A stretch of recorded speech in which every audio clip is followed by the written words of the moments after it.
No? Okay.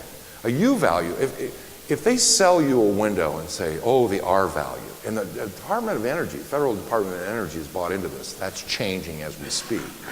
R value, if they're talking about R values to you, they don't understand the science of windows. R values are a way that the insulation industry came up with quantifying what the insulative quality is of their materials. And so the window industry kind of co-opted that into their windows. The most accurate way to look at the thermal capability of a window is what we call a U value, the letter U. And that is how much energy transmits through a 1 square foot area of a window in 1 hour. Now what's interesting about that is the window industry only tests the center of the window. They don't test it all around. Where our testing tests every square foot of the window opening to see what the U values are, and they exceed, restored windows exceed, with storms, exceed replacement windows in almost every single category. We're getting U values on the windows that we do that are running from a 0.3 to a 0.35. And the average replacement window has a U value of a 0.54. The lower the number, the better. R values, the higher the number, the better. So if it's an R38, it's better than an R30, right? But the lower the number with U values, the better. So they test for 4 or 5 different things. And one of them is air infiltration. But you will never see a window company talk about air infiltration because there's all these replacement windows have such terrible air infiltration tests. And the feds allow them to pick several different categories of the tests they use, but they will never show you the air infiltration testing. Very rarely, if ever. Because it's terrible. And this window tester that we hired to come down to Pine Mountain was like, yeah, air infiltration testing on replacement windows is just awful. Now, you'd think that a steel casement window would be the least energy efficient of all of them. And believe it or not, they tested the most energy efficient of all historic windows. 0 air infiltration with an interior storm. 0. Air infiltration is your primary issue. It is your primary issue. Solar gain is important. Thermal capabilities are important.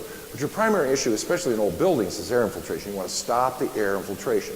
Not completely in old buildings, because if you do, then it's like taking your building and putting it into 2 garbage bags, duct taping the top of it, and it'll never breathe again. We don't want that. But we find that windows can be made with virtually no air infiltration, wood windows, steel windows, but the steel windows had 0 air infiltration, no weather stripping, nothing, just an interior storm. And that's pretty astonishing to me.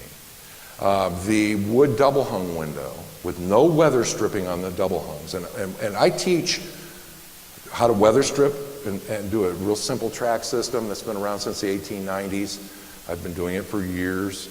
And we use a storm window, and we even weather strip the storm window in, but we leave gaps at the bottom so that some air can get in and moisture can get out. Because we know, if you look at what we call the can strip that the glass is glued to in a double pane window, look at that strip sometime, and you will see perforations in it. And the reason there are perforations in it is because they know the seals are going to fail and moisture is going to get in between those panes of glass. And inside that strip is what's called a desiccant. And a desiccant is that little bag that comes in your pill bottle that absorbs moisture.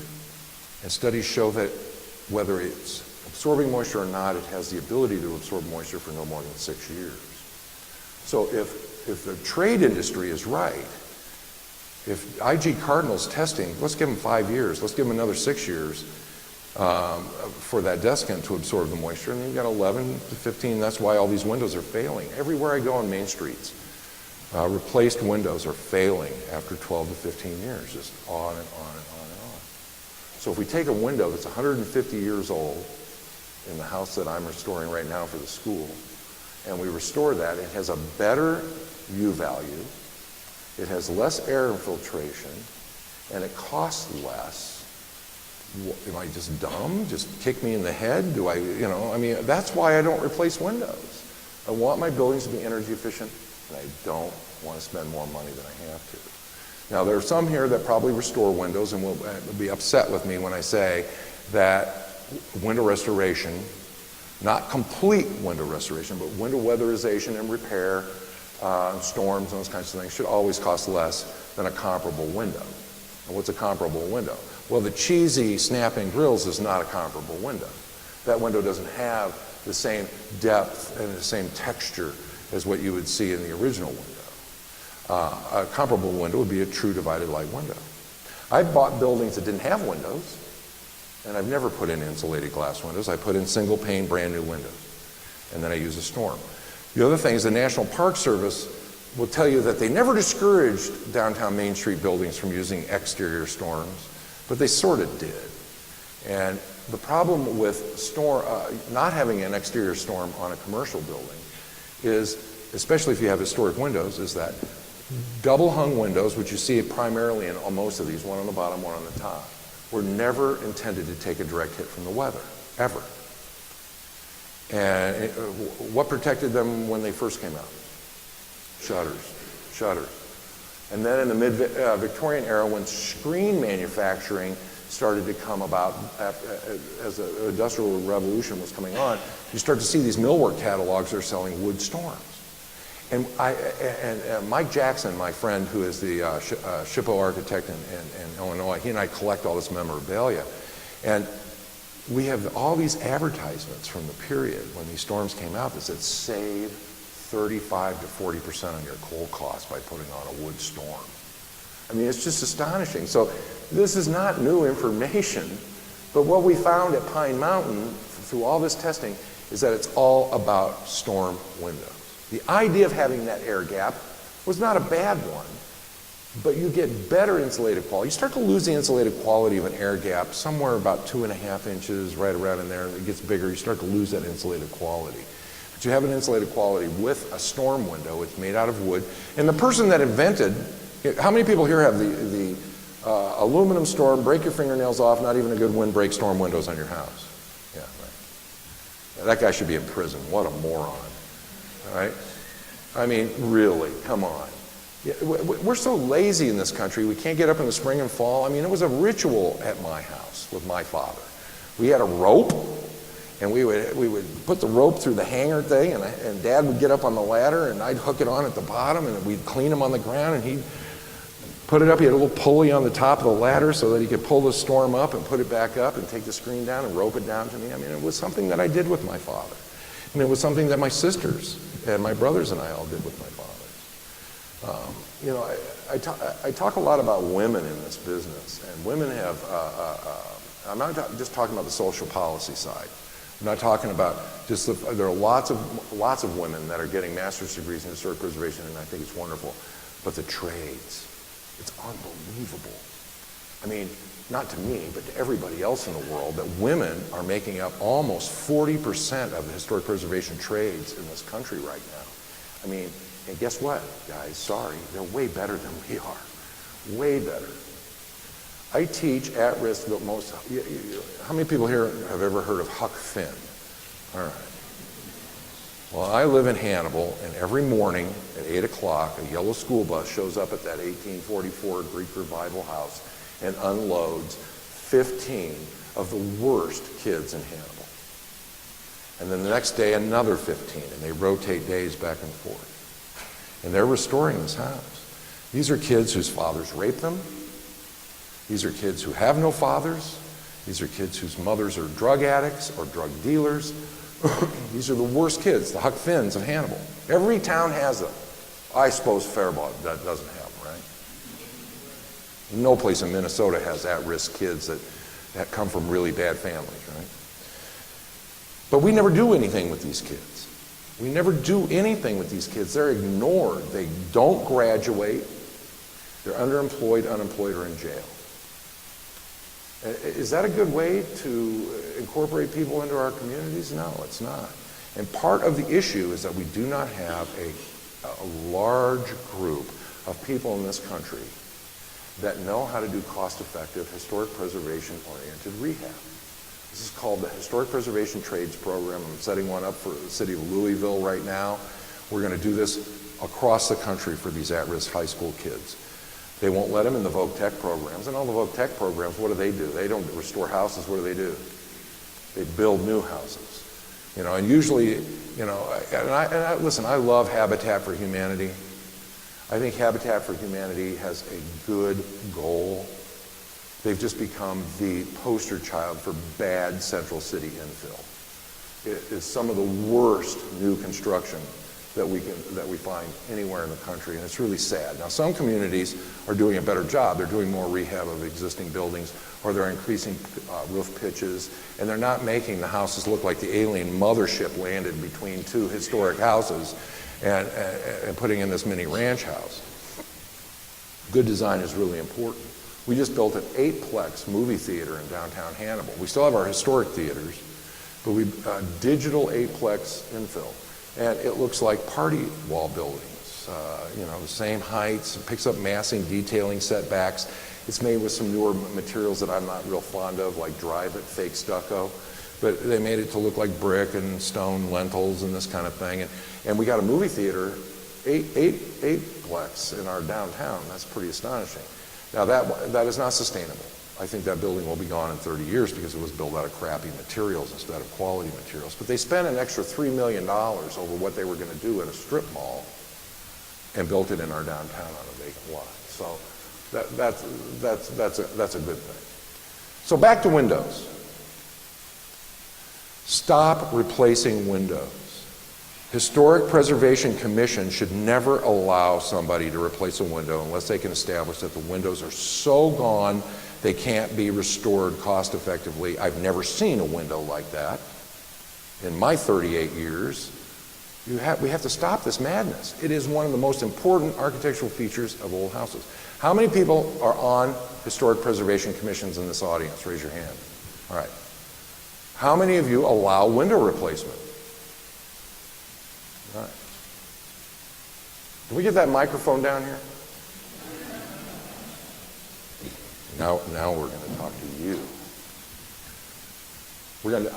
So let me just finish this up by saying that because I want to take questions, all right? And I want to hear some of your thoughts about this. Historic preservation doesn't cost, it pays. And when I say that, I mean that historic preservation gets this reputation as being expensive. It's not. And while that microphone's getting set up, I'm going to tell you one other story. I bought my first house when I was 17 years old. Now, I'm working in the Des Moines Community Theater with my buddy Mark, and we're building sets. And because, you know, we both had skills and we wanted to be involved in the theater.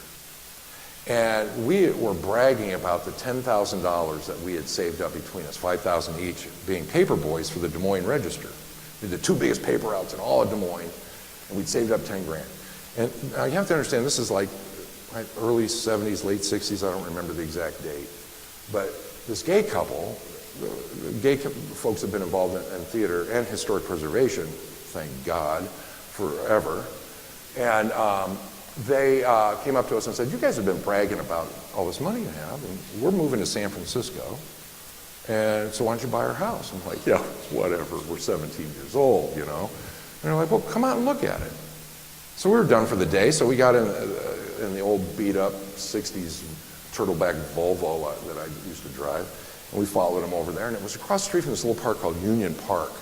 And it was kind of a neighborhood I wasn't used to. I grew up on the west side of Des Moines, kind of the big mansions and old money and that kind of thing. And you heard about the east side, you know. But here was this beautiful park called Union Park, and it was established when the unions, during Teddy Roosevelt's era, when he was so involved in creating parks and the unions and supporting all that. And here's this little arts and crafts house. We drive up, and I'm just astonished by it. It has cedar shingles on the second floor. It has stucco on the first floor. It has this cute little tuck-under garage with a crosshatched door. It has a wraparound porch with casement windows on the front of it. Original, it looked like. I didn't know if it was original or what it was. And it looked over the park, and there was a little balcony on the second floor, and we go inside, and there was brand new shag carpet that came with the plastic rake. I'm thinking, well, that's cool, man. You know, and there's a big built-in china cabinet over here with some sort of weird striping all over it, and it looked like somebody had taken the hardware and beat on it with a hammer. And then there was this copper hood with some, you know, Latin saying over the fireplace mantle and this like green iridescent tile around it. And And there was, the floors, we pulled the carpet up and it was all striped and all the woodwork was, and there were beams in the ceiling in the dining room, and the little kitchen had a double ribbed sideboard sink on it, and all the original pine cabinets were there and unpainted, and it had its original linoleum floor, and I'm thinking, this is kind of cool. And we go upstairs, and the little balcony looks over the porch, and there are a couple of bedrooms up there, and then we get up into the crawl space of the attic, and there's a whole bunch of rolls of wallpaper over in the corner, and we grab those because we're thinking, well, maybe that's original wallpaper. Take it downstairs, unfold it on the shag carpet, and they're the original blueprints for the house. And they're signed in the bottom right-hand corner, Gustav Stickley, who I didn't have a clue who Gustav Stickley was. And inside the roll was a catalog, Gustav Stickley, the Craftsman Homes catalog. And the page was geared over. You open it up, there's the house, there's the plans that go with it. I thought, well, this has got to be cool. I don't know who this Gustav Stickley guy is, but we found the original blueprints, right? So we went downstairs and we said, look, we're 17 years old. How on earth are we going to buy? We want to buy this from you because we think it's really cool. I don't know what we'll do with it. They said, well, look, you've got $10,000. We'll sell it to you for $20,000. You give us $2,000. We'll be the bank. We'll move out to San Francisco. We'll give you a couple of months, and then you can start making a little payment on it, and use your $8,000 to rehab it, and then you can sell it and move on. And we're like, all right. So we did it. And so we go out, and of course, being from Iowa, I went out and got bids for all new Pella windows, right? And I went out and got bids for the aluminum siding because vinyl wasn't around. And of course, back then, you had your aluminum siding, you really weren't going to be cool if it didn't have the 12-inch stuff. It's kind of like leisure suits, big wide ties, So you had to have the big wide stuff, and that was going to, that was cool. And then it had its original cedar shingled roof that had never been roofed over. It had some leaks in it. And we're thinking, well, we can't do that, so we'll get a bid to just overlay that with 3-tab shingles. We got all these bids, we put them out, we're sitting, and we pulled back the shag carpet because we're thinking maybe the wood floor, and I'm sorry, we were drinking a beer in the house, and I spilled the beer all over the floor, and we went to get a rag, and it started to melt the finish. And I'm like, oh no, I've ruined the floor. Mark said, I don't know, maybe alcohol will take that dirty old finish off of that. Okay, well, and then we put all the bids on the floor and we looked at them and they were $30,000. And we're like, oh, we're screwed. We don't have enough money to do this. So we went over and we thought, well, let's just take a look at the house. Forget about all that stuff. The ropes were broken in the windows. The putty was falling out. There were little tiny brass tacks on the side of each window jamb. That's the frame the window goes up and down with a number on it. So we went down in the basement and behind a whole bunch of boxes are all the wood storms. And they have a corresponding number with this little brass tag on it. And then there was a little bit of rot, and they didn't have architectural epoxies back in those days, so we went and got to the auto store and bought some Bondo. Don't ever use Bondo to repair wood. But it seemed pretty innovative at the time, right? So, and then we looked at the floors, and we went up to the hardware store, and we got some alcohol, denatured alcohol, and by golly, it does strip that old finish, and we found out it was shellac, and the floor was all messed up and stuff, but we just stripped the finish off and put new varnish down on it. It looked like beautiful, kept all the character. Today I teach that course. It's called passive floor restoration, so that we don't grind everything away. But the bottom line is that I didn't know what we were doing in this preservation. We put a new cedar shingle roof on it ourselves. That cost us because we didn't have to go up and put sheeting down or do all this other stuff. It didn't cost us much more than putting a 3-tab shingle on. We fixed and repaired the stucco. I found this 10-page, 3-hole punched newsletter that this guy out in New England was called the Old House Journal. And it had no advertising in it. It was so cool. And this guy named Clem Labine was like doing this newsletter. And there was all this advice about how to fix stucco and do this and that. And so, but that was it. We didn't know that was preservation, but it was pure preservation. Pure preservation. We turned around and sold that house for $89,000. Paid $20,000 for it. We put $8,000 into it. Well, we put $10,000 into it if you count the down payment. So we had $30,000 in it. And we sold it for $89,000. We went to the bank. A young couple with 2 little kids bought it. They were so excited. And we went to the bank to close, and the banker said, I'm sorry, guys, but you're not old enough to sign a deed. And I'm like, well, is that well, I don't understand. Why are you here? No, you can't do it. You have to get somebody of age that's responsible for you. Well, you see, we'd forgotten to tell our parents we bought this house.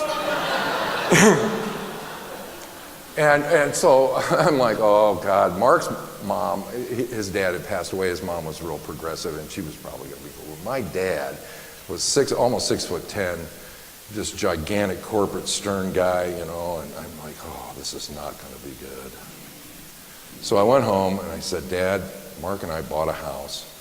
And he's like, you didn't what? You little liar. I can't believe you told me you were going to prom, you were doing all this stuff, and you're over there rehabbing some crappy old house on the east side? Have you lost your mind?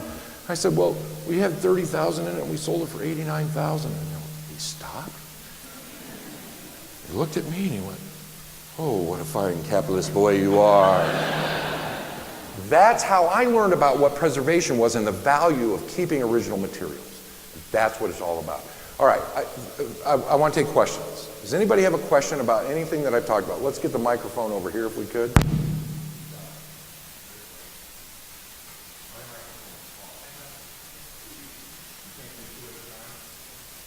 Is that?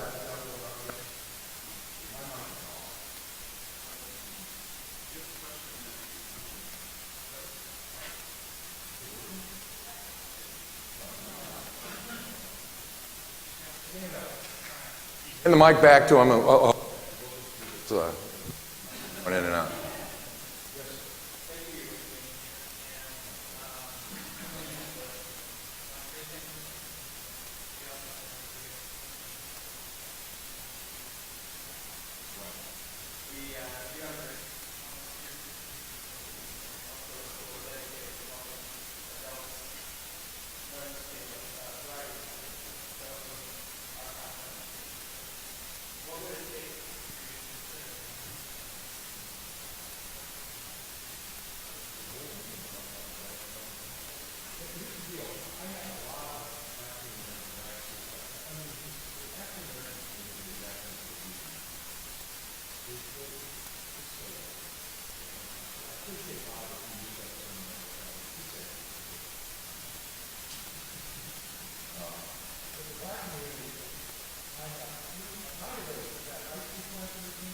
Girls and half boys.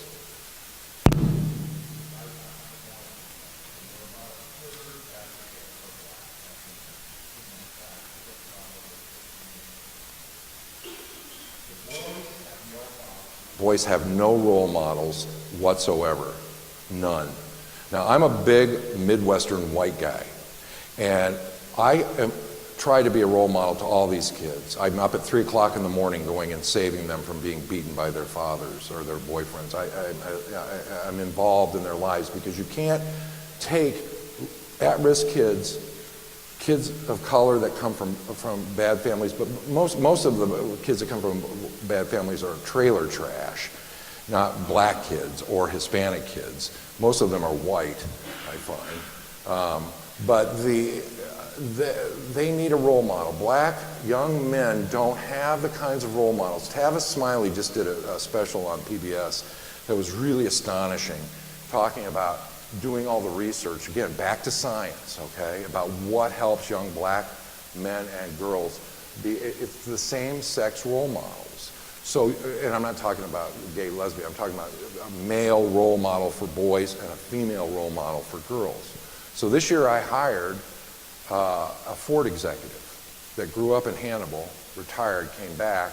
He's a black guy who grew up in Hannibal to be my teaching partner. He has hands that are so soft, it's scary. He's never swung a hammer in his life. But what he does show these young kids, and he's learning, he's in there learning with the kids, is that you can do anything. He grew up in an extremely poor family, and here's a black role model for these kids. Very, very important. Most of the kids in the class, the majority of them are white. A few Hispanic kids. I have a couple of kids that are third generation Mexican, and none of them have fathers. See, this is the issue with so many of these Central City kids that come from poor families. They don't have fathers or role models. So that's as much a part of teaching the trades as it is anything else, is being understanding that. And I'm a first responder. I mean, if I hear that a kid's getting beaten, I have to turn him in because I'm part of the school system, and I would anyway. My job is to teach these kids something meaningful. But the real issue is, what is a craftsperson? What is an artist and craftsperson? In your mind, sir, what would you say a true craftsperson is?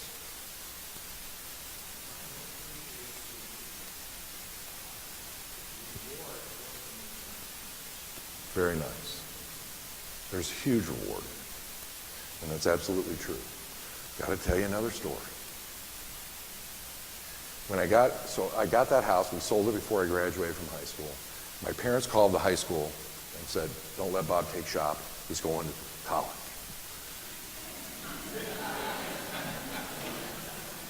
And that was the wrong thing to say. Because the minute I got out of high school, before I went to college, I did go to college, I did an apprenticeship with a German furniture designer and maker, a traditional German apprenticeship. 2 years of the 4, nothing electric.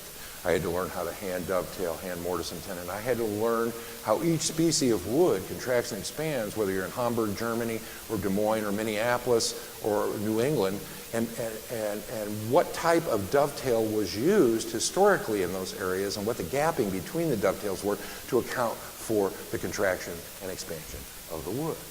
And in a traditional German apprenticeship, you build a toolbox by hand the first 2 years before you get to use the power tools, and you present it at a German dinner. So we have this big German dinner. My folks come, and I've got a sheet over this toolbox that I made, because you have to make it away from the master. His name was Krebsbach. There are Krebsbachs all over Minnesota, by the way. So anyway, but he was a German guy. And so we have this big dinner, and it's time for me to unveil it, and I unveil it, and he's like this little guy. And he's in his 70s. He's had like 8 or 9 apprentices by then over the years. And he's running around it, and he's like popping his head up, and he's looking at it, he's popping it, and it looked like the Empire State Building. I mean, I didn't do it, but it was this deco thing with inlaid silver and butterflies and the drawer fronts and hidden drawers and, ebony wheels and Paduke drawer fronts. I mean, it was sweet. It was really sweet.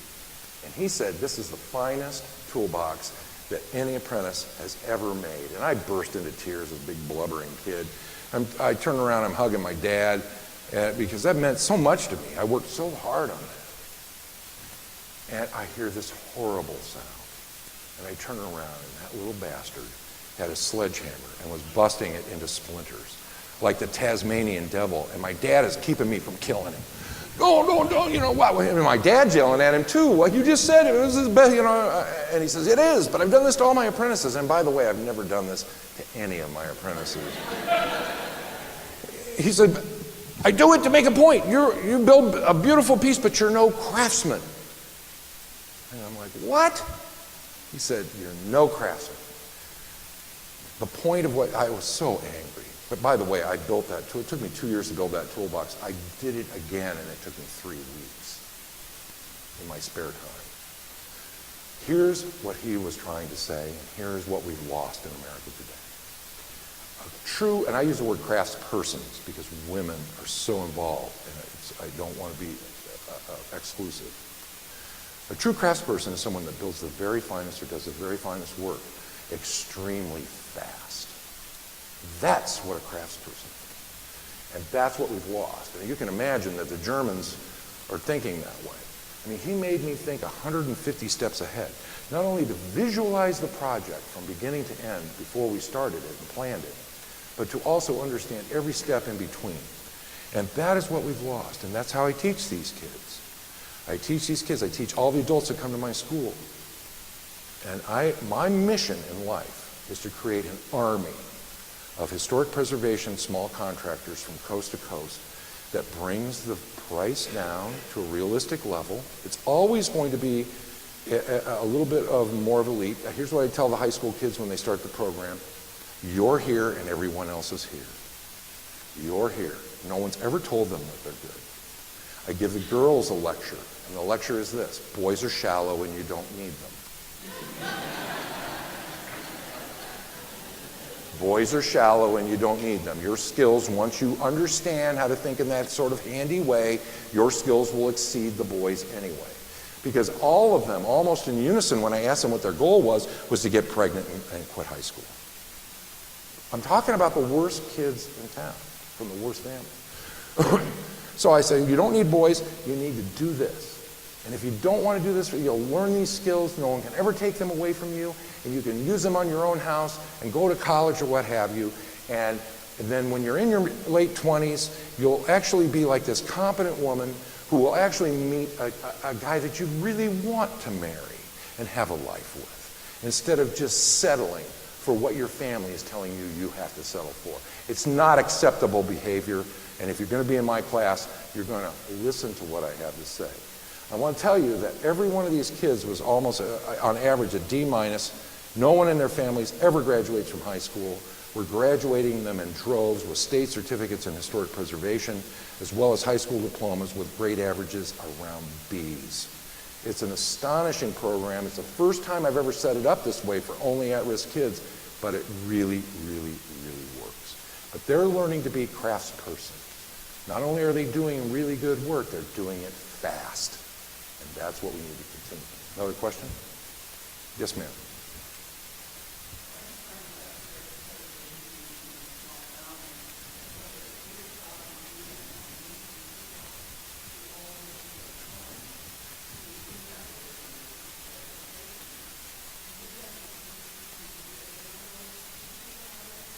Oh yeah, I have all kinds of things available. But I can also come to communities and do this. Listen, we have to train people how to think. We are sheep.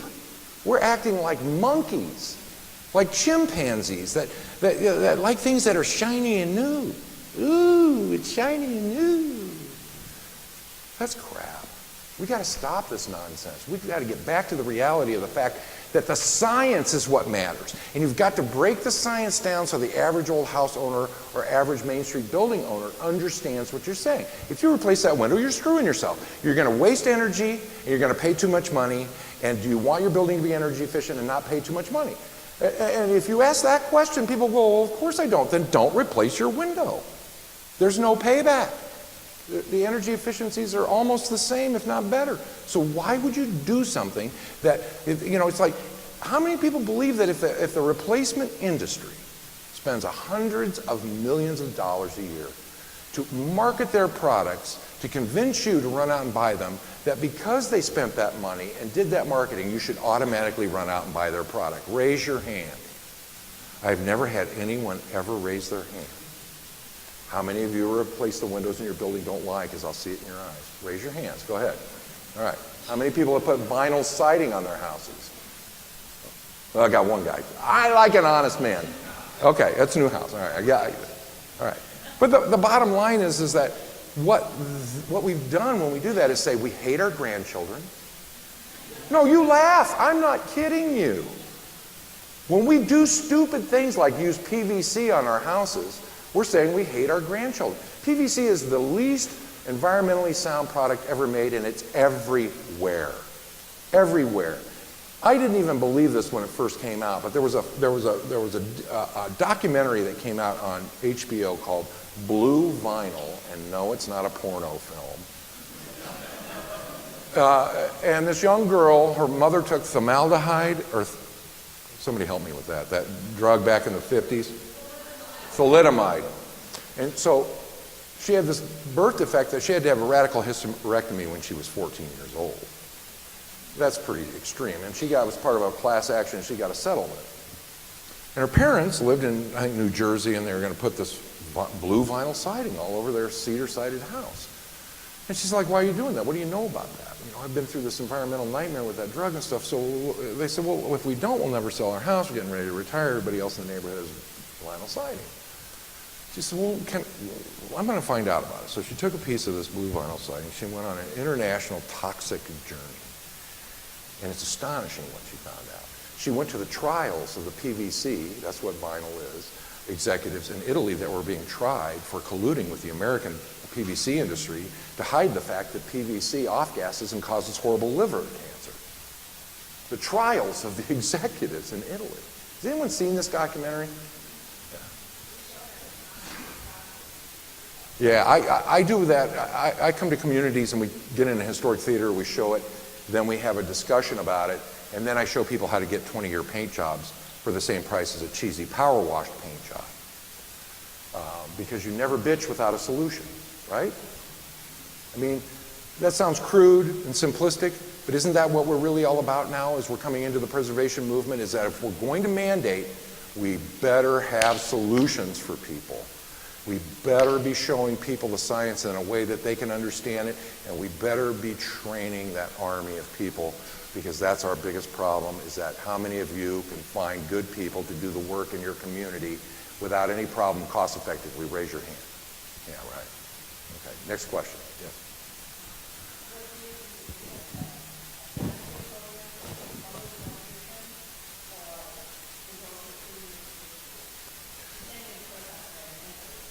The problem is that the plumber's apprenticeship program, electrician, that's good. Those are wonderful trades. They're not artisan trades, but they can be if they're taught in the context of historic preservation. So every single kid in my program graduates knowing how to rewire an old house, how to replumb an old house, how to repair three-coat plaster properly, how to put on a cedar shingled roof, how to do drywall, because sometimes we have drywall that we use, how to build cabinets, how to do all the different HVAC, and I get the local licensed guys to come in and work with us so that we can all work together. Although in Hannibal, you can become an HVAC, plumbing, electrical, and general contractor all in one for $100 without any proof of competency or insurance. So, you know, to say we have licensed contractors is a bit of an oxymoron from that standpoint. So I think that there's a lot of benefit. We've tried to work with the unions. We go into towns to set up these schools and these kinds of things, and the unions don't want anything to do with us because they don't see that residential work is where the money is. I had a carpenter's card, and it was hard. You know, you're building concrete forms and bridge forms and putting up steel studs, and you're doing all that, and the rates are much higher than residential rates. So we've rarely ever been able to get the unions to work with us, which is sad. But my students, on average, the ones that have graduated from this particular program are walking out the door making $15 to $16 an hour out of high school. Now that's a hell of a lot better than what they're going to make at Walmart or McDonald's. And some of them have started their own companies. My daughter just got married in Iowa to her partner, because Iowa was the most progressive state in the union. And she and Lena have a company in Phoenix called Two Broads, and they restore old houses. I love the name of it, you know, it's like really cool. But training is really important in any way that you do it. I think I'd like to see the kids involved in the historic preservation trades. I think the two-year programs are better. We are looking very seriously at the business model of taking the Belvedere School, which for now has been a couple of 3 to 5 day hands-on workshops a month, to a full-blown two-year associate degree program. And we're buying up properties around the house right now to try to create a campus. There aren't very many. You know, there's the Belmont School, there's some others out there, but they're far and few between. And we need to create this army. We need to do it. Because right now what I'm doing is taking existing small contractors and training them in different things. Passive floor restoration, window restoration. There is no such thing as tuck pointing as you think of it.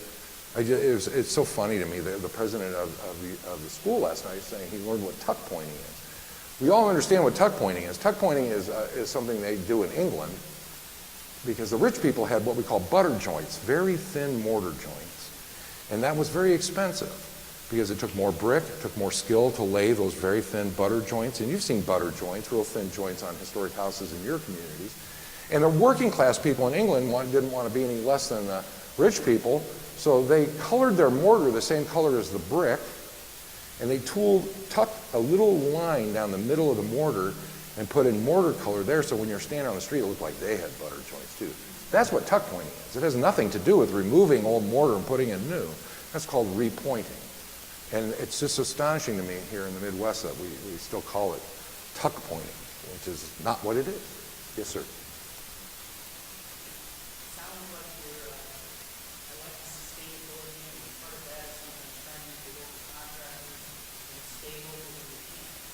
Absolutely. But sometimes the cost and the skill set just aren't there. Right. Having said that, we do have a list, a website of company of these contractors that have gone through your school or ones that you know are good. Oh, yeah, absolutely. So on that are affordable, maybe even people who are new out of the school, we would charge them to the There's a woman in Minneapolis that comes to my school all the time and brings the head of her crew, who is a Mexican immigrant guy, down to the school, and they've taken about every class I have, and they do historic roofing, and now they're doing windows, and all. Yeah, I have lists of people. I get a lot of people from Minnesota that come down.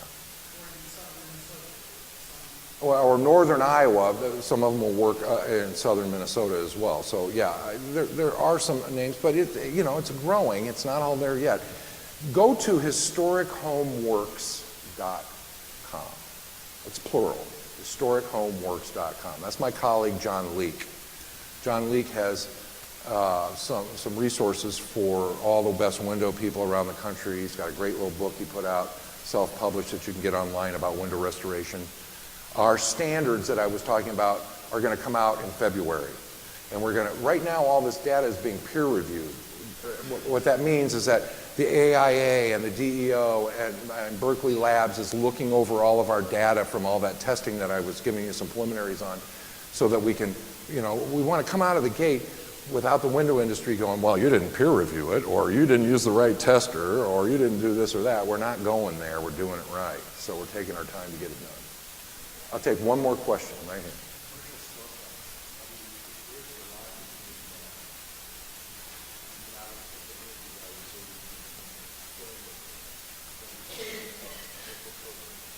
Well, we use a lot of interior storms on them because we get a lot of sweating and single pane wood storefronts with the recesses and all that. So we're doing interior storm panels on them to create a thermal break, and that stops the sweating. But we're keeping the original wood on the exteriors. And they're usually covered better, so they're not getting the direct hit from the weather like a window does. See, one of the most precious resources we have are these windows, and if we don't put an exterior storm on them, they get ruined because the weather just eats them away.